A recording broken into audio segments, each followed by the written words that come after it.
1584–1645. In 1584, in Miyamoto village of Harema province, a warrior's prodigy was born to Shinmen Munasai, himself a famed master of the sword and jut.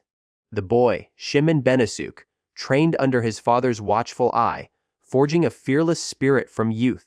By age 13, he had already won his first duel, slaying the samurai Arima Kihei in deadly combat, and from that bloody victory a legend took shape. He adopted the name Miyamoto Musashi, dedicating himself to the way of the sword.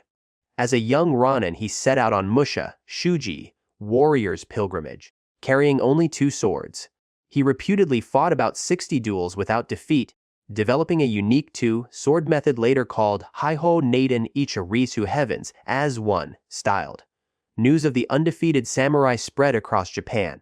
Musashi's style emphasized swift, powerful strikes. He believed in ending a fight in a single decisive moment.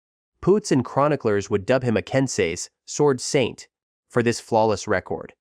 In the pivotal year 1600, Musashi fought on the Tokugawa side.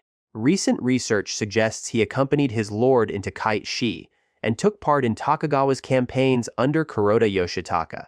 He later trained other Tokugawa retainers, and in December 1608 even visited General Mizuno Katsushige, a cousin of Ieyasu, to teach him the secrets of Naiten Ichi swordplay. Thus Musashi's skill became legend at the shogun's court. Perhaps his most famous encounter was the fateful duel of 1612. On the dawn of April 13, Musashi faced Sasaki Kojiro at Genrit Jima Island. Using guile to unsettle his foe, Musashi arrived 3 hours late. Furious, Kojiro tossed aside his scabbard. Musashi coolly shot back.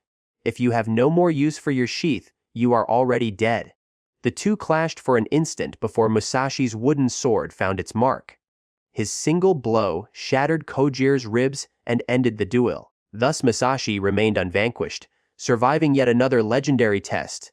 Kojiro himself later said Musashi was the strongest opponent he had ever faced. In the following years, Musashi's fame grew even as he grew older. He served quietly as a master at Kumamoto's Hosokawa domain while refining his art. In 1643, he withdrew into Ryogan Cave in Kumamoto to compose his grandest works.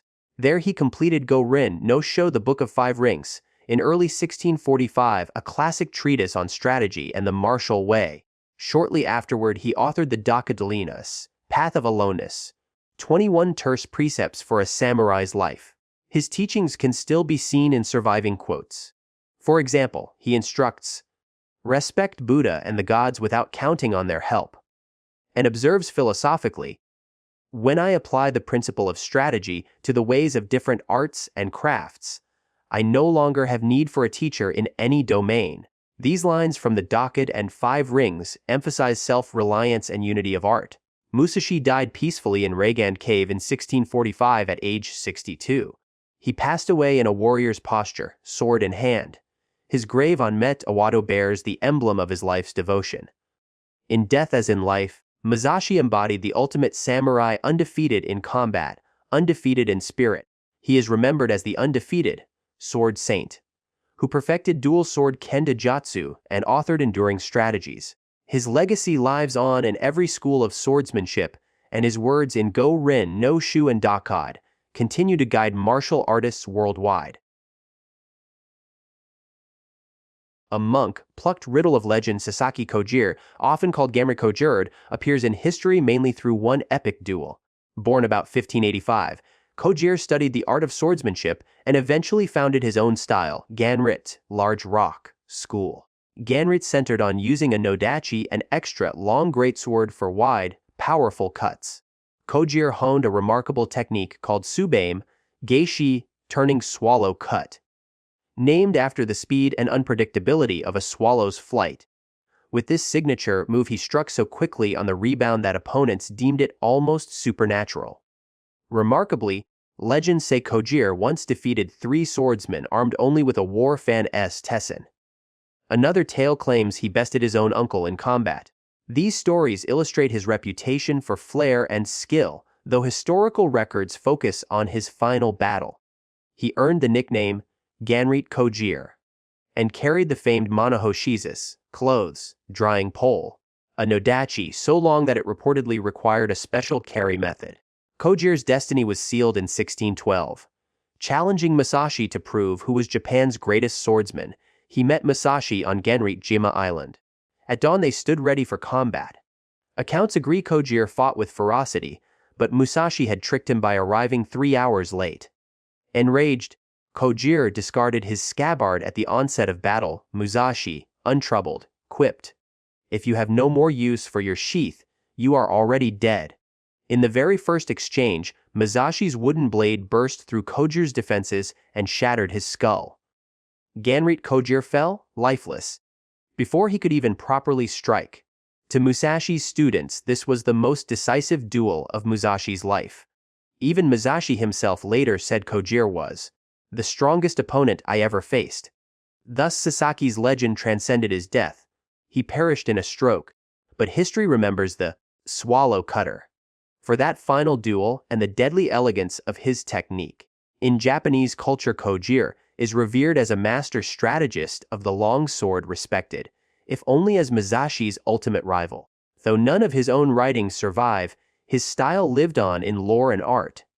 His phantom image strides through novels and prints, all too often paired against Miyamoto Musashi, symbolizing the clash of titans. Folk tales stress his subame, geishi move and his swagger with the nodachi. In the end, Kojir became immortal for one swift stroke, a legend given life by the history he carved. Sukahara A9 1571 Sukahara Bokuden was born in 1489 into a noble samurai family serving Kashima province. Adopted by the Sukahara clan, he was named Shinman Takamoto and raised amid sword and shrine. Under his father's guidance, he mastered the venerable Tenshin Shi-den Katori Shint. Writ, then set out on a lifelong odyssey across Japan. In battlefields and training halls, he tested himself against the era's finest swordsmen and amassed victory after victory. Soon he earned renown as, unreveled under heaven, an undefeated warrior statesman. Indeed, Bokuden's record was astonishing. Records compiled centuries later credit him with roughly 20 duels and 37 battles, winning them all. He even claimed over 200 kills in service of his lords. A modern writer described Bokuden as the most deadly Japanese samurai of his day, the ideal warrior who never lost a fight. To him, steel and skill meant little compared to steel and will. He taught that a true samurai's triumph was often to escape battle intact, rather than spill blood. One of Bokuden's own axioms epitomizes this: better it is to avoid the first arrow than ward off 10. That is, true merit lies in preventing a fight at all costs. Many stories grew around Sukahara's legend.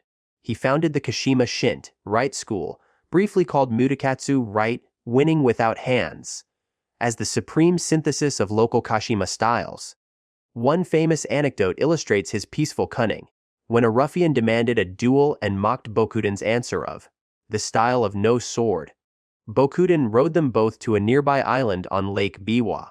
As soon as the bandit jumped ashore sword drawn, Bokuden rode away, stranding him alone. Laughing, Bokuden explained, "This is my sword school." This clever, no-fight tactic, which even inspired Bruce Lee's Enter the Dragon, highlights Bokuden's creed: true mastery could be winning without violence. Legends would even attach Sukahara to other great swordsmen. One colorful tale, Ella, painted by Yoshitoshi, shows a youthful Miyamoto Musashi striking at Bokuden's skillet, only to have it parried on the fly, but history makes this impossible. Bokuden died in 1571, 13 years before Musashi was born. Scholars mark that story as pure myth. Nevertheless, that tale and others elevated Bokuden to near mythic status. In life, Bokuden contributed more than stories. He systematized strategy into tenets still quoted by martial artists. He is traditionally credited with the Kashima no Ken's 100 Principles of War, though what survives now is a later anthology of his sayings. His teachings emphasize calm discipline and clarity of mind. As one student noted, mental bearing, not skill, is the true sign of a mature samurai. Even in his final years, the graceful old master advised younger swordsmen to value wisdom over brute force. Sukahara Bokuden died aged 82 in 1571. His blade never dulled and his record untarnished. He left a living legacy in Kashima Shint, Rai, and in the rich folklore around his name. To generations of warriors, He remained the paragon of the no sword philosophy, the wise dragon who proved there can be victory without bloodshed. Itidase Kajehis's origins were humble. Born around 1560 as Jaeger, he was a peasant son drawn to swordplay. The legends say that one winter night he was shipwrecked on Sagami Bay and witnessed a divine vision, a lump of driftwood floating by with a mysterious glow. Inspired, the youth vowed to cleave through all obstacles as that log did. Soon after, when confronted by a bandit, he performed a single lightning, quick draw, and cuts later called Musaken, the divine sin blade, to strike his foe. From that moment the boy took the name Itidase, one stroke Itsai, and set off to perfect one sword mastery. Itsai studied under Kanamaki Jisai at the Chei Rate School, but he soon carved out his own approach. He believed in utter simplicity, one decisive thrust rather than flourishes. His Ito Ryu meant one sword style.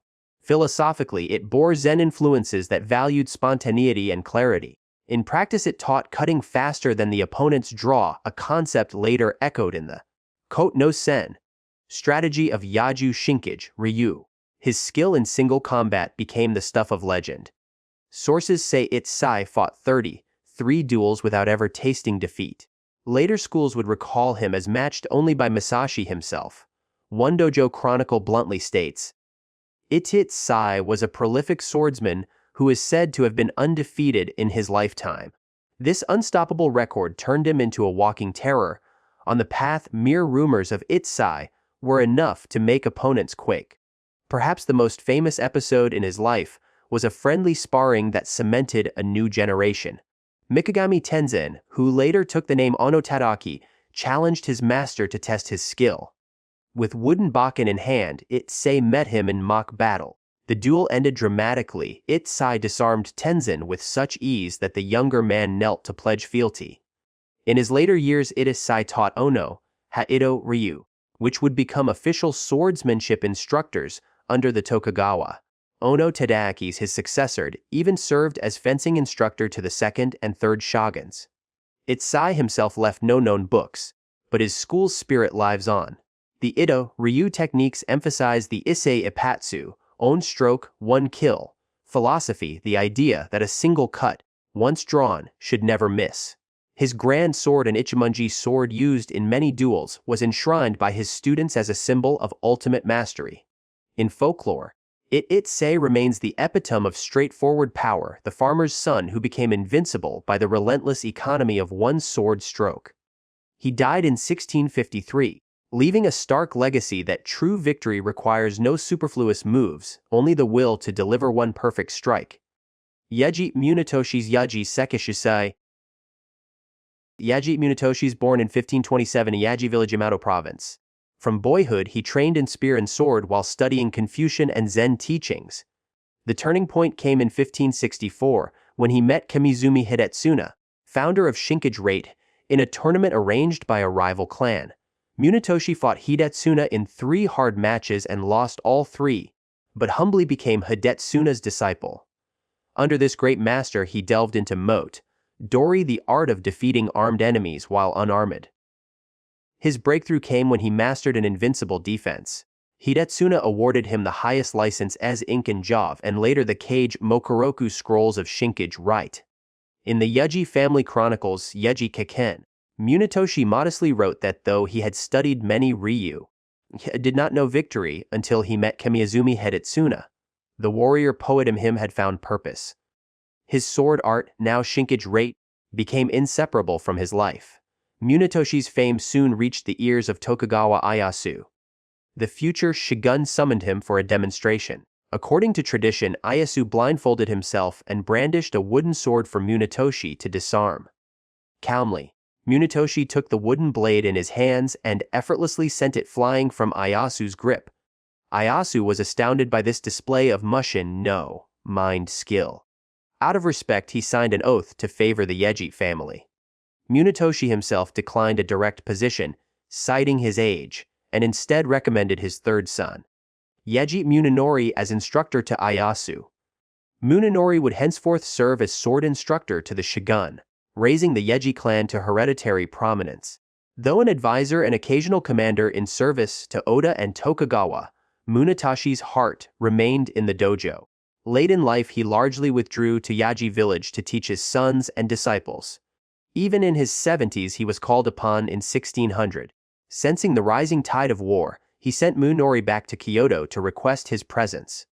Too old to march himself, the 71-year-old Munetoshi mobilized Yajite samurai to support Ieyasu's forces at Sekigahara. After the Tokugawa victory, Munetoshi quietly resumed teaching until his death in 1606. Munetoshi never authored a famous book himself, but his influence endures. He is the patriarch of Yajite Shinkage, the style that shaped Edo-era samurai. His family later produced the Hayo Kadensho a life, giving sword scrolls through his son Munenori and Yaji Keikan family code. He integrated Zen into swordwork, teaching that true victory comes from spirit as much as blade. Yaji Munetoshi's legacy is twofold. He transmitted Shinkage to the Tokugawas as promised to Ieyasu, and he founded the Yajite martial heritage. After his death, the Yaji built Hotoku-ji Temple in his honor, and the Edo Yajite line ruled their own hand. To history, Sekish Sei stands as a sword saint, the man who tamed sword fighting into doctrine and made the Yajite name synonymous with martial excellence. 1859–1943, Takedas Keiku was born on October 10, 1859, in Eizu, Fukushima, the heartland of samurai loyalty. His father, Takedas Kichi, was a former samurai turned farmer, and his mother came from the renowned Kurakachi family of spear masters. As a boy, Seskaku trained in sword and spear with his father at the family dojo. He also absorbed local arts. It is said he learned the ha's in spear techniques of his maternal line and even elements of ono, hauido, swordsmanship. After the Aizu domain's defeat in the Boshin War, Kaku plunged into a warrior's pilgrimage. He spent years in austere wanderings, studying under dozens of teachers. Notably, he became a live-in student of Sakakibara Kenkichi, head of Jika Shinkage, Reeve, absorbing both sword strategy and the emerging physical culture of the Meiji era. By his 30s, he had synthesized these teachings into his own art. He began calling it Rit-Jai Jutsu, Great Eastern School of Unarmed Combat. Kaku gradually refined his curriculum, emphasizing the subtle principle of Eiki, blending and harmonizing with the attacker's force. Before long, he expanded the name to Eiki Jujutsu. In practice, this school comprised throws, joint locks, strikes, and even a weapons syllabus adapted from Ono Ha-Ita Ryu. Keiku guarded his art closely, teaching only invited students and keeping detailed Aimeroku, student books, and Sherikoku, attendance ledgers. In time, Takeda Sukaku became respected as a quiet genius of martial arts. Among his most famous students was Moriya Yoshiba, who would later found Aikido, an offshoot of Rei-2. Another was Choi Yong-sul, who took his teachings back to Korea, later forming Hapkido. A Japanese newspaper in 1930 praised Seskaku as the rightful heir of an ancient secret tradition. He had allowed the world to discover this art which had remained mysterious for hundreds of years. To students and observers, he was the little Tengu of Aizu, a wary old warrior with uncanny calm who could throw any opponent at will.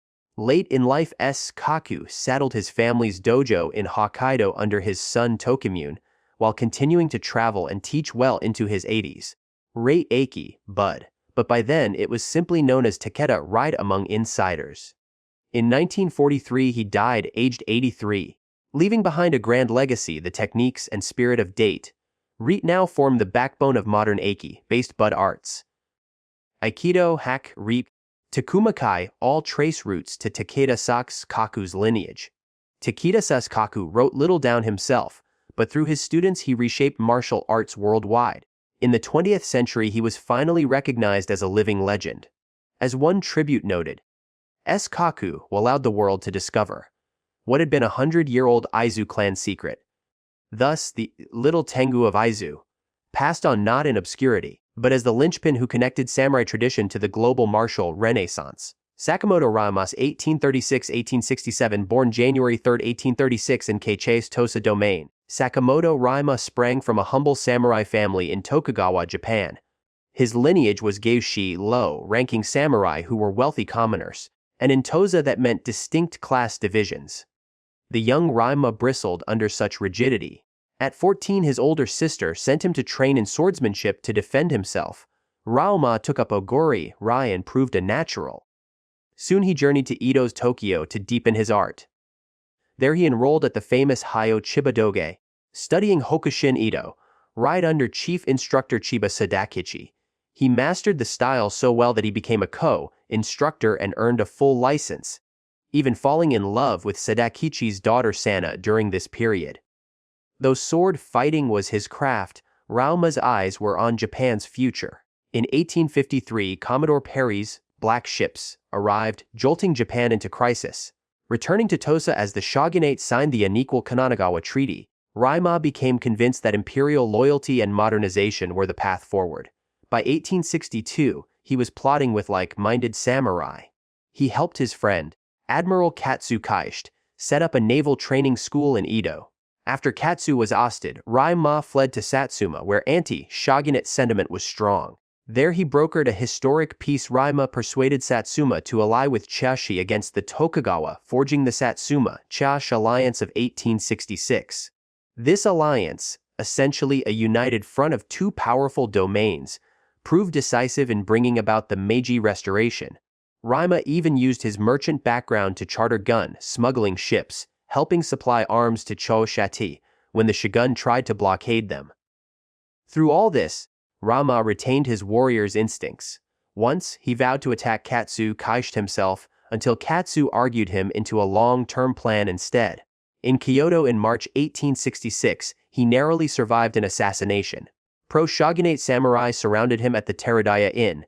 His future wife Ori cried out a warning, and Raima leapt from an upstairs window. He escaped with only a sword slash across his body. Brushing aside his wounds, Raima later quipped that he now lived for another 100 years. But fate had other plans. In the night of December 10, 1867, pro-shogunate assassins struck. Raimas, just 31 years old, was killed at Kyoto's Timiya Inn. He left no dojo behind, but he died with a samurai's honor, unknowingly on the eve of victory. Months later, the shogun fell and the emperor was restored. Britannica summarizes his impact succinctly. He was noted imperial loyalist whose effort to forge the Satsuma-Chusha alliance was critical in setting the stage for the Meiji Restoration. Raima's lasting influence is more political than martial. Yet he embodied the samurai ideal of action and principle. Contemporaries noted that early established a reputation for swordsmanship, which opened doors for him. In the end, Sakamoto Raima is celebrated as the visionary swordsman, politician, the man who drew upon the blade and his wits to pull Japan toward a new era.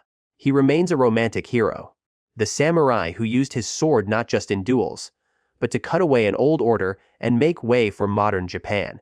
Mizuno Katsunari, 1564–1651. Mizuno Katsushige, often called Katsunari, was born in 1564 into the influential Mizuno clan, a childhood neighbor and distant cousin of Tokugawa Ieyasu. In youth he was restless and daring, described by chroniclers as eccentric and hot-tempered. He initially left the family domain to serve under General Sasa Narimasa in northern Kaichi.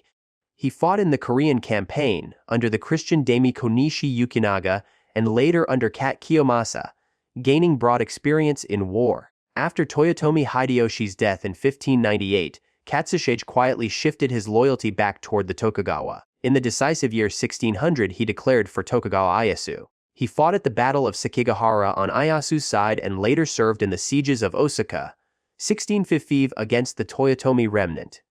For these services, Ieyasu rewarded him with a Fudai domain, first Yamada K. Ryamasa 35,000 koku and later Bingo, Fukuyama 100,000 koku, a notable rise for a former Toyotomi retainer. In later years he even helped suppress the Christian uprising of Shimara 1637 Third Eighth on Tokugawa orders. Through all this, Katsushige maintained a quiet link to Musashi. Historical records note that Miyamoto Musashi fought alongside Mizuno Katsunari in Tokugawa campaigns. In fact, in December 1608, Musashi visited Katsushige to demonstrate and teach the secret techniques of Night Nichi, Rei. It is said that Katsushige was one of the few men Musashi regarded as a friend and capable warrior. After a long life of battle and service, Mizuno Katsushige retired in peace, passing his fief to his adopted heir and dying in 1651 at age 87. He is remembered less as a pioneer and more as the loyal general who stood with the Tokugawa through critical wars. His legacy lives indirectly in Masashi's story. As one of the few samurai taught by the Sword Saint, Katsushige's name survives in chronicles. Although he left no writings of his own, his life story epitomizes the Sengoku-era samurai who rode the tides of fortune and upheld his lord's cause. In the annals of Japanese swordsmen, Mizuno Katsushige is a supporting figure, the steadfast Budo teacher's ally, but without him the tapestry of Musashi's era would be incomplete.